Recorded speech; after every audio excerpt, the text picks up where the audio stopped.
Zoé Brisby est avec nous. Nous allons évoquer la double vie de Dina Miller. C'est un roman publié aux éditions Albin Michel. Donc, un roman. Alors, j'aime bien l'accroche du roman, Zoé Brisby. Qui pourrait croire, en voyant cette jeune femme gracile, qu'elle vient de tuer l'un des plus grands criminels? Alors, quand je vous vois, là aussi, je me pose des questions.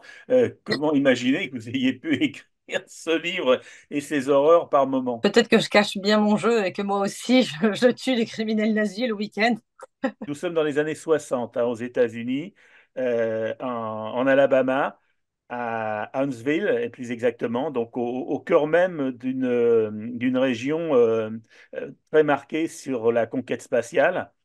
C'est la présidence de John Kennedy, John Fitzgerald Kennedy, et puis bien évidemment, ça fait partie de son programme. L'Amérique doit avant la Russie, avant l'URSS plus exactement, doit conquérir l'espace.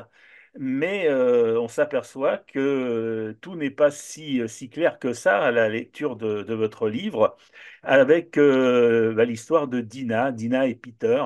Alors, qu'est-ce qu'on peut dire sans spolier? Bien évidemment, on a compris que il y aura une relation avec la Seconde Guerre mondiale et la traque des nazis. Mais qu'est-ce qu'on peut dire de nos deux personnages principaux, dont Dina plus particulièrement? Dina, c'est une jeune agent du Mossad et elle va emménager à Huntsville, dans le quartier huppé de Rocket District, qui abrite toutes les familles des scientifiques qui travaillent à la NASA, elle est toute jeune, hein, la NASA, elle vient juste d'être créée. Et donc, ils œuvrent au futur radieux de l'Amérique.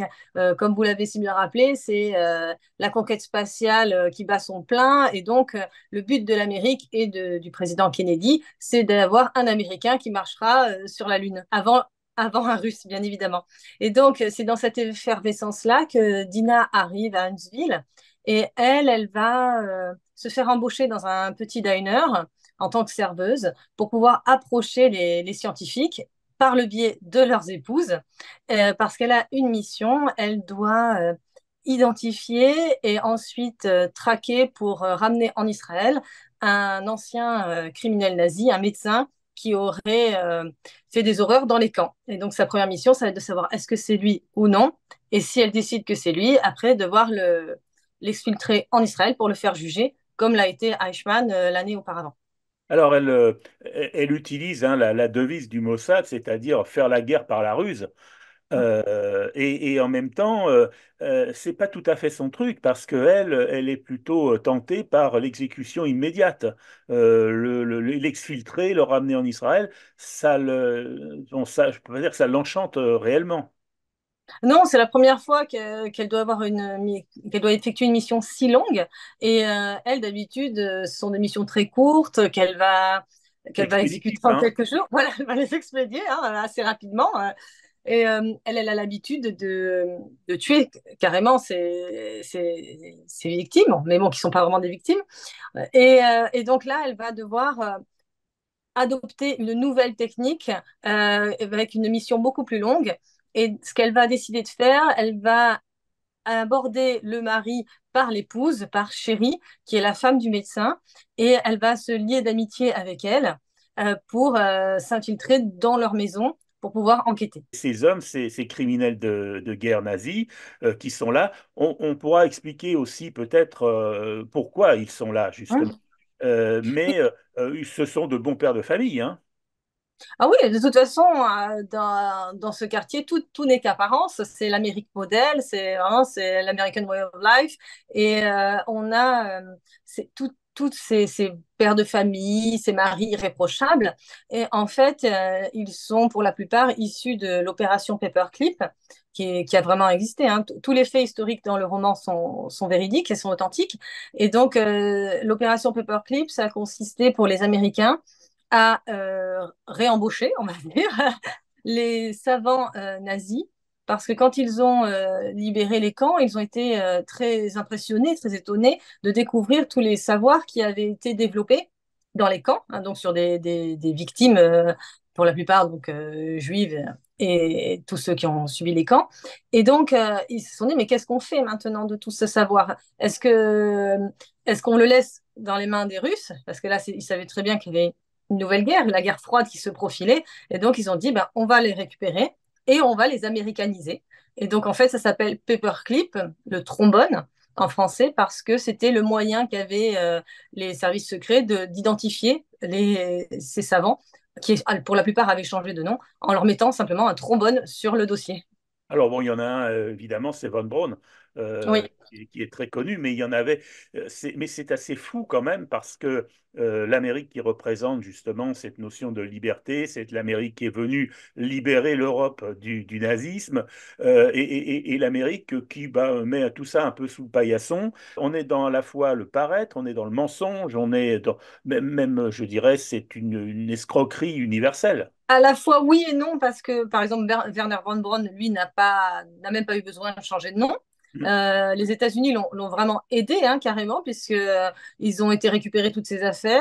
Ils ont envoyé les Rocketmen, donc, qui étaient vraiment des soldats qui ont été envoyés en Allemagne pour récupérer tous les outils, tous les ustensiles dans son labo dont il avait besoin. Ils lui ont permis de retourner en Allemagne pour aller épouser sa cousine. Et de la ramener aux États-Unis avec ses propres parents. Donc, on a tout fait pour lui faciliter la tâche. Et lui, il est carrément devenu directeur de la NASA. Il y a des photos de lui avec Kennedy, avec Alan Shepard. Donc, il y a vraiment lui, il est complètement glorifié. Et lorsque l'on va à Huntsville, aujourd'hui, on se rend compte que Huntsville est totalement la ville de Werner von Braun. Il y a un gymnase à son nom, il y a plein de choses à son nom, et il est montré comme étant une victime du Reich, alors c'était quand même un haut gradé nazi, hein. Donc, c'est pas vraiment une victime. Il y a quatre prénoms, qui sont importants: Anna, David, Esther et Ismaël. Vous allez nous dire qui sont ces quatre prénoms, à quoi ils correspondent, et qui sont le leitmotiv qu'elle a toujours dans la tête et qui la tient et qui la pousse dans son devoir, si on peut appeler ça un devoir. Je pense que pour elle, c'est un devoir. Oui, c'est une mission. En fait, et puis il y a Saul aussi, hein. Il y a le prénom Saul aussi. En fait, ce sont les membres de sa famille qui ont été exécutés par les nazis. Et Dina, comme la plupart des agents du Mossad quand il a été créé, est une survivante. Et donc, elle a ce poids de la culpabilité, ce poids d'avoir survécu. Et donc, d'exécuter chacune de ses missions, elle se répète ce mantra pour se rappeler ce pourquoi elle se bat. Et en fait, c'est ce pourquoi même elle vit, puisque Dina est devenue un robot, elle est une machine de guerre, vraiment. Et donc tout le roman, c'est aussi l'histoire de cette machine de guerre qui va réapprendre les sentiments humains. Il y a une forme de déshumanisation, quelque part, à travers Dina, mais à travers aussi l'ensemble des personnages, et je dirais même à travers l'époque. Oui, en fait, toute la question est de savoir est-ce qu'on peut faire le mal pour de bonnes raisons? Puisque si les Américains n'avaient pas récupéré ces savants, les Russes l'auraient fait. Et la distribution du monde aurait été très différente. Donc, en fait, nous, on juge a posteriori ce qui s'est passé, mais c'est difficile. Après, effectivement, d'un point de vue éthique et moral, c'est inadmissible. Mais d'un point de vue pratique, je sais pas. En fait, moi, mon but, c'est pas forcément de juger, c'est de raconter l'histoire et de surtout pas la réécrire, puisqu'on a tendance maintenant à effacer l'histoire et à la réécrire. Donc là, c'est vraiment à dire ce qui s'est passé. Mais comme vous le disiez, c'est vraiment un monde d'apparence, et notamment à travers les Bomb Wives, qui sont ces femmes de scientifiques. Et elles, ce sont vraiment des femmes de l'époque, hein, des femmes des années 60, des femmes qui vivent pour leur mari, à travers leur mari, et qui ne travaillent pas. Donc là, il y a une différence sociale avec Dina, qui, elle, se présente comme étant une veuve, obligée de travailler. Et donc là, on voit déjà cette caste des épouses par rapport à Dina, qui est une femme célibataire qui travaille. Oui, on a tous les clichés, de cette Amérique des années 60. Voilà, de l'extérieur. Après, en fait, je pense que ce sont devenus des clichés pour nous aujourd'hui, et heureusement, mais pour eux, à l'époque, c'était la vraie façon C'est de la vivre, norme. Oui. finalement. Ouais. Et c'est un peu une prison dorée, au final, Rocket District, pour ces femmes. Depuis Les Mauvaises Épouses, mon roman précédent, j'aime bien traiter de cette face cachée de l'histoire. Et donc, la première partie avec les Mauvaises Épouses, c'était sur toute l'ère atomique.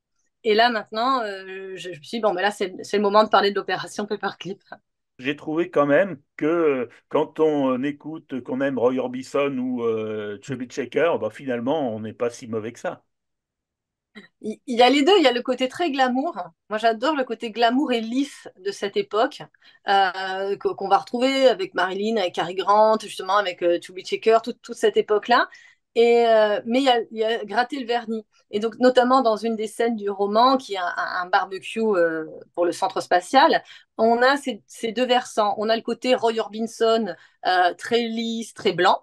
Et de l'autre côté, on a les Noirs avec Chubby Checker qui, eux, ne sont là que pour servir les Blancs, puisque on est en pleine ségrégation. Et donc, et Huntsville étant un État du Sud, on se rend bien compte de l'état de racisme de l'endroit. Et donc, on a vraiment ce contraste entre les Blancs et Roy Orbison très lisses et Chubby Checker. Et là où c'est beaucoup plus... maintenant, on dirait que c'est plus fun, quoi. C'est plus libre. Voilà une manière de revoir un peu l'histoire aussi à travers ce roman. La double vie de Dina Miller, c'est publié aux éditions Albin Michel. Merci beaucoup de nous avoir, enfin moi, de m'avoir fait voyager un peu justement dans cette Amérique qui a fait rêver pendant très longtemps, hein. Cette époque un peu bénie, mais on s'aperçoit que, bah, en grattant un peu le vernis, tout n'était pas aussi flamboyant peut-être qu'on l'imaginait. Merci beaucoup. Merci à vous.